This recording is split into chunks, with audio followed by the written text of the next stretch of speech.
살아계신 우리 하나님 아버지 약속의 말씀입니다. 구약성경 맨 앞에 있는 창세기 1장 11절에서 12절까지 말씀, 창세기 1장 11절에서 12절 말씀 우리 한 목소리로 합독합니다. 하나님이 이르시되 땅은 풀과 씨 맺는 채소와 각기 종류대로 씨 가진 열매 맺는 나무를 내라 하시니 그대로 되어 땅이 풀과 각기 종류대로 씨 맺는 채소와 각기 종류대로 씨 가진 열매 맺는 나무를 내니 하나님이 보시기에 좋았더라. 아멘. 열매 맺는 나무라는 제목으로 말씀을 나누고자 합니다. 믿음은 열매로 알리라 라고 말씀하죠. 본문에서 열매는 땅에서 맺게 되는 것임을 나타내고 있습니다. 하나님께서 땅을 지명하여 말씀하셨죠. 하나님의 말씀을 받은 그 땅은 풀과 씨 맺는 채소와 각기 종류대로 씨 가진 열매 맺는 나무는 말씀대로 열매를 내었으며 그것을 하나님께서 보시고 좋았더라라고 말씀하셨습니다. 그러면 땅은 우리에게 어떤 모습으로 나타나는가?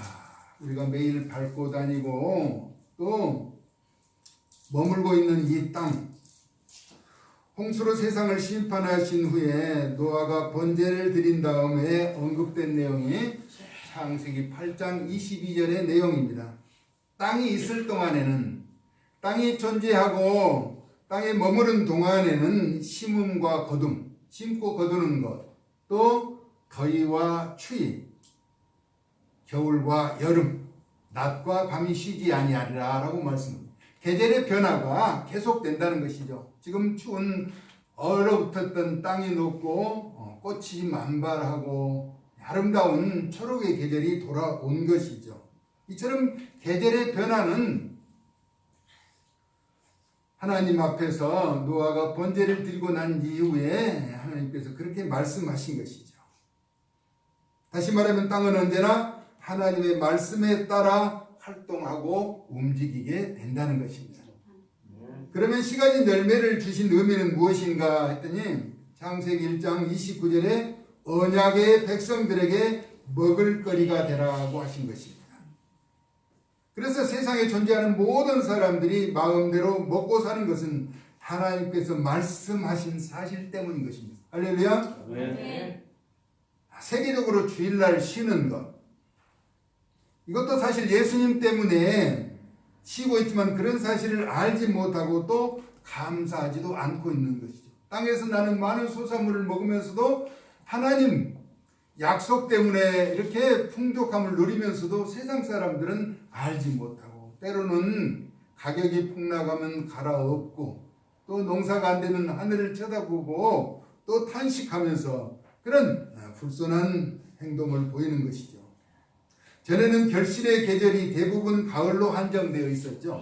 그러나 요즘은 비닐하우스를 통한 또 실내 재배의 방법이 달라져서 철마다 과일이나 채소를 대할 수 있고 나아가 외국에서 수입하여 더 풍성한 식탁을 대할 수가 있는 것이죠.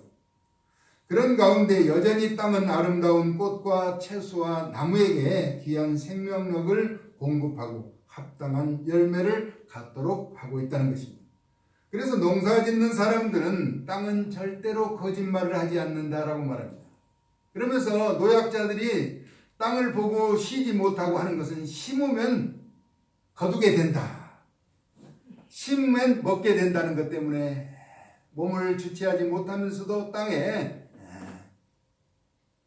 엉덩이를 대고 움직이면서 농사 짓는 그런 모습을 보게 되죠. 왜냐하면 무엇이라도 심어놓으면 거두게 된다는 사실을 알기 때문이라는 것입니다. 물론 공부하는 사람들도 책과 공부는 거짓말을 하지 않는다라고 보언하고 있는 것이죠. 이와 같은 사실에 대해서 성경은 우리에게 교훈합니다. 반드시 사람이 심은 대로 거두고 행한 대로 갚아주신다라고 말씀하고 있죠.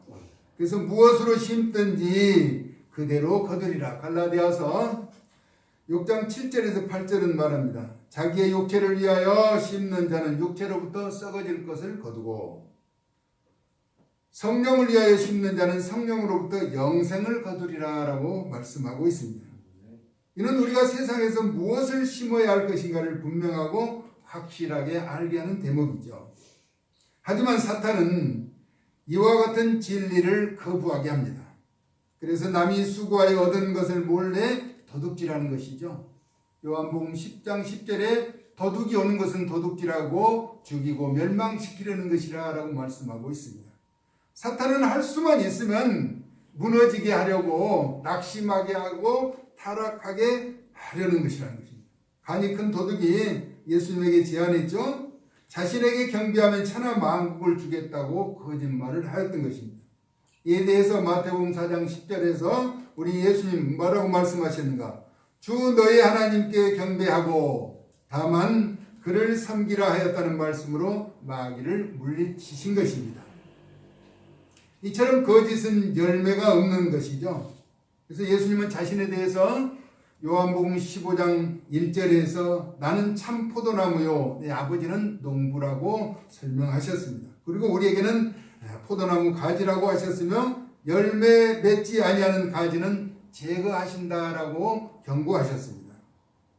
그러면서 우리가 예수님에게 붙어 있으면 열매를 맺지만 예수님을 떠나서는 아무것도 할 수 없다라고 말씀하셨죠. 아멘. 그러므로 주 안에서 열매 맺는 것은 우리의 본분이라고 하는 것입니다. 여러분 믿음의 아름다운 열매들을 풍성히 맺을 수 있기를 예수님의 이름으로 축복합니다. 아멘.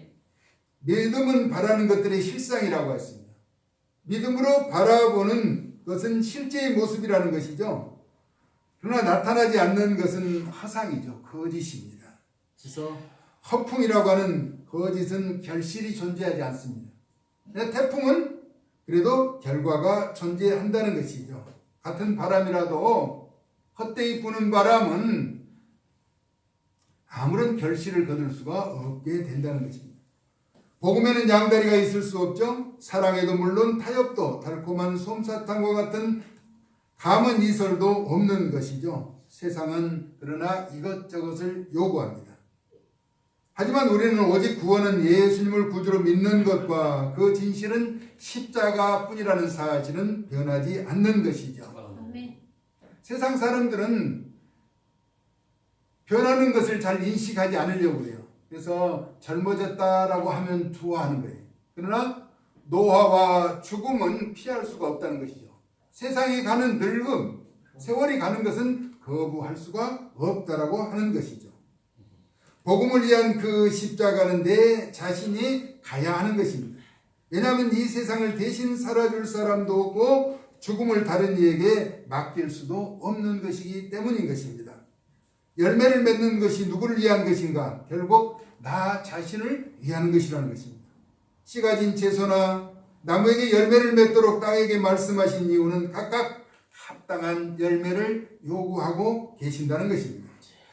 예수님은 자신이 참 포도나무가 되심을 분명하게 말씀하셨고 우리에게 포도나무의 가지라고 정의해 주셨습니다. 또 나는 양의 목자라고 하셨으며 우리에게는 양이라고 말씀하셨죠. 이는 불가분의 관계를 말씀하신 것이죠. 절대로 뗄래야 뗄 수 없는 관계임을 선언하신 것입니다. 그래서 포도나무에서 떠난 가지가 열매를 맺을 수 없고 양이 목자를 떠나서는 살 수 없다는 것입니다. 그러므로 우리가 합당한 열매를 맺는다는 것이 얼마나 소중하고 귀한 것이며 당연한 것인가를 알아야 한다는 것입니다. 제가 섬겼던 목사님은 물고기는 물을 떠나서 잠시는 살 수 있지만 믿는 자는 예수님을 떠나서 살 수 없다는 이야기를 엄청나게 강조하셨어요. 물고기가 물을 떠나서도 순간은 살 수 있어요. 어느 순간은 일순간은. 그러나 예수님을 믿는 자들은 예수님을 떠나서는 절대로 살 수 없다는 소중한 가치를 우리는 인정하며 지켜야 한다는 것입니다. 그러면 믿는 자가 하지 말아야 할 것이 한 가지가 꼭 있어요. 여러 가지 있는 것 가운데 거짓말을 하지 말라는 것입니다. 진실이라고 하는 그것이 무너지면 지옥이 우리에게 다가오는 것이죠. 작은 거짓말은 더 큰 거짓말을 요구하기 때문인 것입니다. 거짓의 아버지인 악마가 희생자를 낚으려고 사용하는 미끼와 같은 것이라는 것입니다. 큰 거짓말은 강한 신뢰를 낳죠. 그래서 수억 원, 수십억 원 이렇게 피해자가 생기는 것은 거짓말을 신뢰함으로 말미암아서 속아 넘어간 것이라는 것입니다. 작은 거짓말이 큰 거짓말이 되어서 사람을 미혹하게 된다는 것입니다. 이단에 속아 전 재산을 날려버린 사람들이나 평생을 모아서 사업에 희생되는 사람들을 보면 어처구니가 없게 속아 넘어간 것입니다. 조금만 더 생각해보고 조금만 더 알아본다면 충분히 알 수 있는 것을 그렇게 당한다는 것입니다. 이는 열매가 없는 희생을 강요당한다는 것이죠. 우리는 먼저 그의 나라와 의를 구하라. 마태복음 6장 33절에서 우리에게 말씀하죠. 그리하면 이 모든 것을 너희에게 더하시리라. 우리에게 무엇이 필요한지를 먼저 알고 계신다는 것입니다. 여러분, 믿는 자가 한 가지 하나님의 진실을 알아야 할 것은 먼저 헌신해야 한다는 것입니다.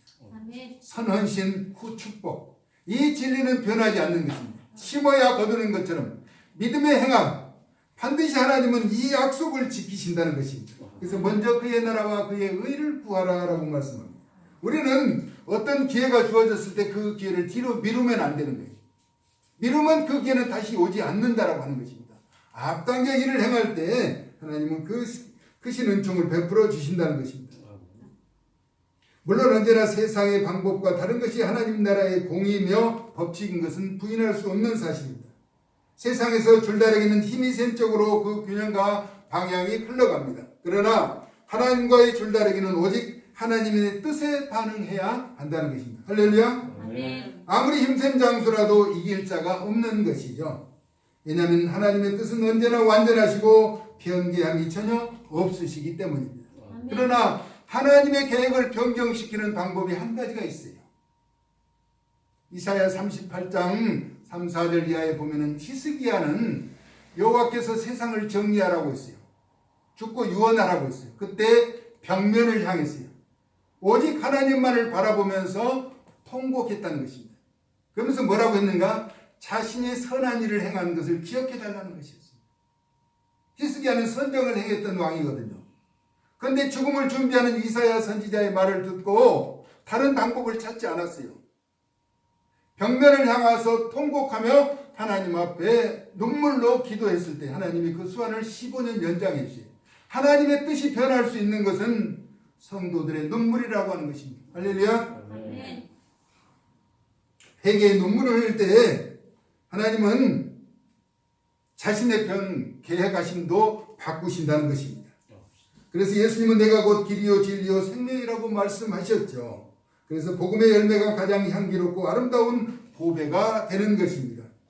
속지 말아야 하는 것, 앞서도 언급했던 것들은 노화와 죽음은 누구도 피할 수가 없다는 것입니다. 그런데 젊어졌다고 하면 좋아하는 것은 상처와 아픔과 고통과 갈등이 많은 세상이라는 것이죠. 개에게 물린 상처는 그 개를 죽인다고 없어지지는 않는다라고 하는 것입니다. 거짓이 전혀 없으시며 빛으로 오신 예수님을 앞세워서 세상을 용서하고 복음의 씨앗을 뿌려서 사랑의 열매를 맺는 헌신적인 삶을 사는 주의 일꾼들이 되어질 수 있기를 예수님의 이름으로 축복합니다. 아멘. 예수님 앞에 내어놓을 열매가 있어야 한다는 것입니다. 분명 나무도 열매를 맺고 씨 가진 나무, 꽃, 채소가 다 열매를 맺는데 영혼을 소생케 하시고 우리에서 십자가를 지신 예수님의 사랑을 받는 우리가 복음의 아름다운 열매를 뿌리고 나타내며 거두어야 한다는 것입니다. 이 일에 귀하게 쓰임받는 저와 여러분 될 수 있기를 예수님의 거룩하신 이름으로 축복합니다. 네. 살아서 역사하시는 참 고마우신 하나님, 열매 맺는 나무의 특징에 대해서 알게 하시고 예수 그리스도를 통해서 복음의 씨앗을 뿌려 그 열매를 맺는 것이 우리의 본부임을 일깨워 주심을 감사합니다. 우리가 죄악된 세상에 살면서 세상이 유혹하고 미혹하는 세상에 흔들리지 않고 주의 약속의 말씀 붙잡고 혹이라도 하나님 앞에 부끄러운 허물과 죄가 있을 때 통회하고 자복하면서 하나님의 뜻을 바꾸어 하나님께 영광이 돌려지는 변화의 삶을 살아갈 수 있도록 은혜에 더하여 주시옵소서. 예수 그리스도의 거룩하신 이름으로 축복하며 기도 올리옵나이다. 아멘.